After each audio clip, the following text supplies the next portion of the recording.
What's up, everyone? Welcome back to the shop. How you doing? I'm doing pretty good. So it's been quite a week. It has been quite a week. As if, looking at the shop, you can't tell that it's been quite a week. It looks like a hand grenade has gone off in here. We have been using everything, like most of the resources that I have available have been going to work. It's been great. We've been busy, lots of fun. I have been loving it.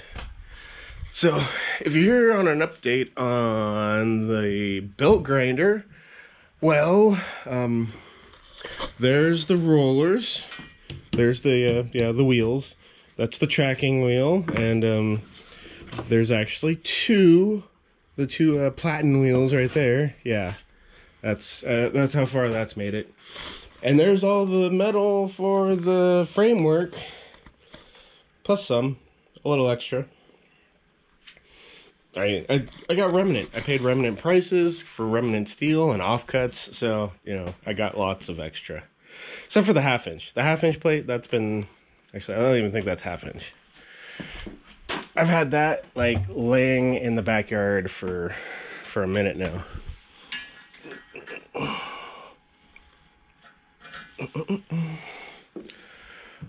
Actually, yeah, that is half-inch. That is a half-inch plate. So yeah, that half-inch plate there, that'll be the basically the swing arm. The idlers all attached there, and then the platen between the two idlers. So, and then with the rest of it, I don't know. I've got an idea for like a wood stove, like a miniature wood stove that you can fit in like a hunting lodge, one of those hunting style tents. I got ideas for that half-inch plate. But the bulk of this week, all of our time has been spent on this. No, not really that. So a local kid, another YouTuber, had picked up this. It is a 1982 Volkswagen Vanagon, and he wants to do the van life thing. Get out there and see the country and maybe the world at some point.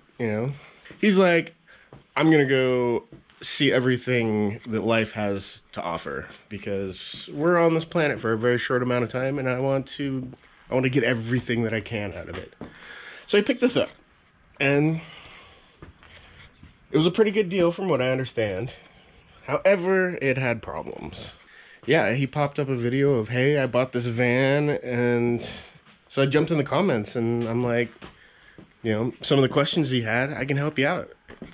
I was basically like, hey, I'm a retired mechanic. I know Subarus. Basically inside and out. And I can give you a hand. Which worked out great for him, because this thing was an electrical mess. It looks like they literally ripped the wiring out of the Subaru and then just vomited it into the back of the Volkswagen. It was... I really wish that I had sat down and actually taken like a lot of time to take a lot of pictures and whatnot. But I was so into... I was so into the project and getting the work done. And I just dove in feet first at the opportunity to do something like this, because I haven't really done like a full harness build since the Brat, and that was in 2003. I've fixed a couple things here and there. I've rewired like some army trucks and stuff, but I mean, to actually do like a full harness build, that was a lot of fun. And it took probably about a good 40 hours of work to get it to where it's at now, which is about 80-90%, something like that. So yeah, it was a huge benefit so it belongs to Barry, that's the van's owner, it was a huge benefit to him because he took it to some shops and was asking about what it would take to fix.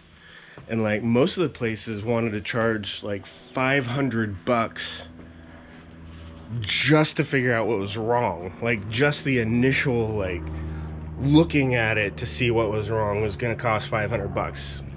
That wasn't even like getting into the actual cost of repairs, which, oh boy, has it needed it. For starters, this was one of the main power wires that went to the fuel injection system. Yeah, whoever did this merge, this swap, they basically took like 3 little tiny wires, you know, like something this size. They took like 3 wires, and then they soldered a big connector on the end of it and a big connector on the other end of it, and they thought that would suffice for replacing like a 4-gauge wire. Oh, buddy. That was... So yeah, it was basically this red wire right here. So I replaced that with this red wire here. So what this does is, well, it's your alternator output. It goes to the power lug on the starter, and then from there up to the battery. So you've got some, I mean, the super alternator is pushing about 70 amps. So if your battery's low, then it could, you know, it'd be pushing 70 amps through those 3 wires. And as you can see, it was pretty crispy, pretty crunchy. And he was having problems with batteries going dead. It wouldn't start half the time. The other half of the time, when it did start, it would just die randomly driving down the road. So now it is, you turn the key on, give it a second to prime the fuel system, bump it, and it fires right up. Good as gold. Here, I'll let you take a look at how it's looking now. All of the fuel injection wiring, it was all kind of like just crammed in the corner here. So now I've spread it out, moved it more. So now it goes from the computer. As I said, we're still about 80%. We're not, you know, we're not all the way there. We're still tying up some loose ends. You know, like this one is the check engine light. That'll go to the check engine light. And then the radiator, fan, relay there, stuff like that. And then these are like the test mode connectors, which, like, when this thing rolled in here, dude actually had a jumper wire between the 2 blacks here. Like, had a jumper wire connected there, and then the other end of the jumper wire connected there, when these things are designed to plug into each other. It's really hard to do with one hand, but yeah, they're designed to plug into each other. Why the jumper wire, dude? I didn't understand it. Stuff like that was crazy. Like one of the grounds was like this gauge of wire. Like, really? How did that not catch on fire? So we replaced a few grounds. We've got this one here. We got another one down on the back of the starter and the transmission. And then we're conduing it up and just wanting to route it and make sure everything's out of the way and not getting the heat in the muffler, and it's much cleaner. This here used to be 4 separate wires with butt connectors on each one, like the little crimp butt connectors. Not even like a good heat shrink solder joint. There were so many butt connectors on this thing. It was, oh dear, it was bad. And you can kind of see like a lot of the old wires. You know, so many butt connectors. And then they had all the extra wire hanging out of the computer, stuff that, like, you know, goes to things that aren't even on this vehicle anymore.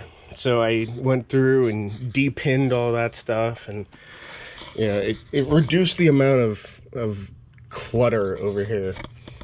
So once we get the final bit of loom, we're gonna get all this tidied up and sealed up, and then my plan is to actually build like a little cubby or something that'll close that off and keep like road salt and dirt and stuff away from the computer, and like the fuel pump relays and the main power relays, stuff like that.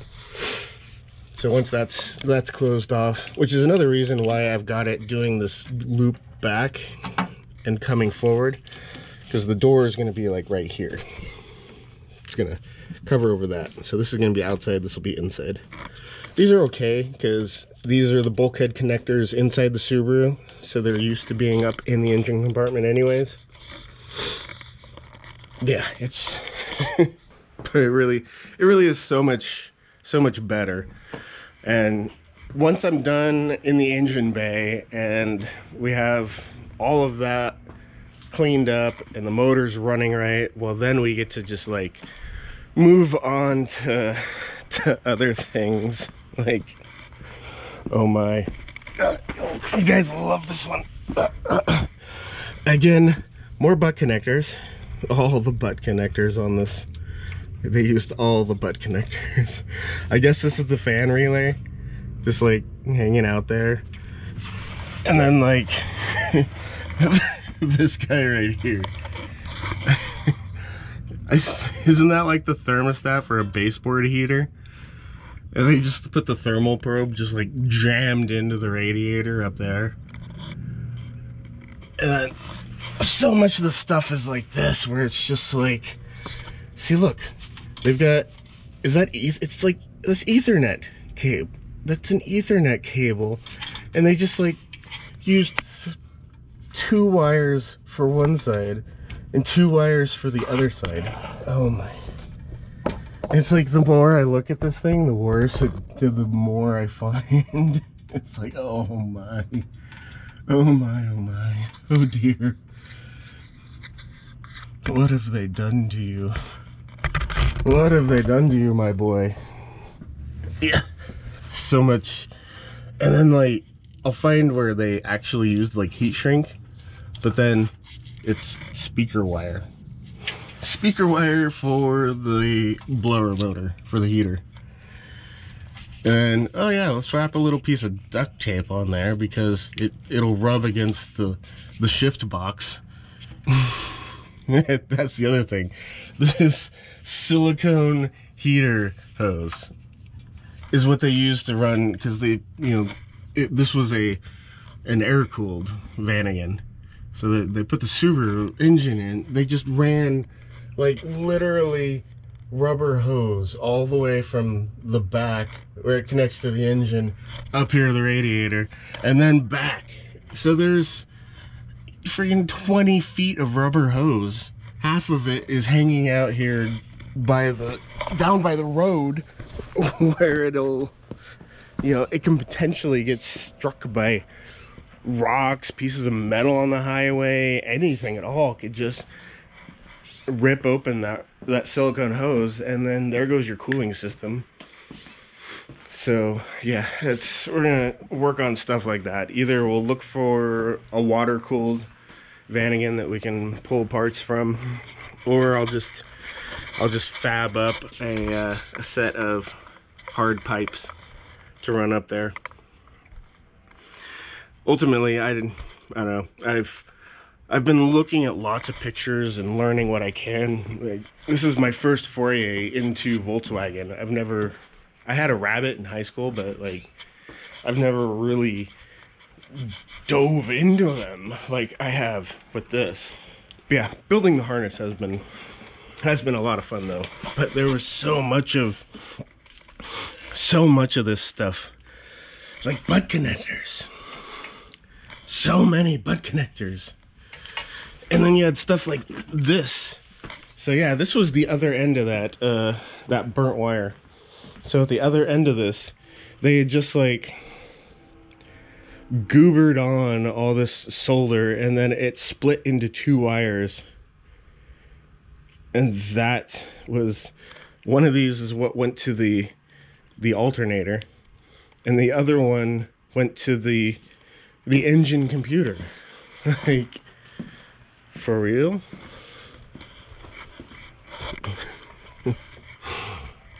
Yeah, so much bad. Like, just so much bad. So yeah, that's how my week has been, and probably how my next week will go. We should finish up the harness, the engine harness, like Tuesday or Wednesday. We'll have it completely buttoned up and actually like affixed. That was the other thing, is all that wiring was just sitting there in the corner of the engine compartment, just like nothing was holding it in, really. It just was like a wing and a prayer that it was just like resting on that heater hose right there. It could have flopped down and caught on anything and just ripped everything out of here at any time. Like, oh man. Secure that stuff up, that's for sure. One of the good things is, so this here is, when I put the engine in the Brat, the 2.7 liter out of an XT6 in the Brat, I needed the computer. I needed the computer, the wiring harness to connect to the engine. So I went to the only wrecking yard in the Rogue Valley at the time that had an XT6, and they would only sell me a complete wiring harness for the car. I'm like, oh, okay. I ended up biting that bullet and paying for that, and they stripped out the entire wiring harness and wheeled out a shopping cart when I showed up, and that's what they gave me. That whole mess. It was one of those things that I paid for this. It is mine. I am keeping it. And it has come in handy immensely. Just by the fact of, you know, when they changed some wires around and like lengthen them or shorten them, they just used like, you know, standard bulk black wire like you buy it at AutoZone. Like, so everything everywhere was just like black wire. See, black wire, more butt connectors. So I used the harness and actually replaced wires with the proper, you know, wiring diagram required wire. Yeah, so I went in here, I had all the pinouts. I built a spreadsheet that has like what pin on the computer and what color it is and where it goes. And so, you know, like I replaced all the black ground control system wires with the proper black with a red stripe out of the harness. Worked out great, came in handy. So it's gonna get shoved back in its tote and go back into the shed, and who knows, in 20 more years I might use it again. Never throw things away, people. Never throw things away. Okay, I think I have rambled on long enough for you guys.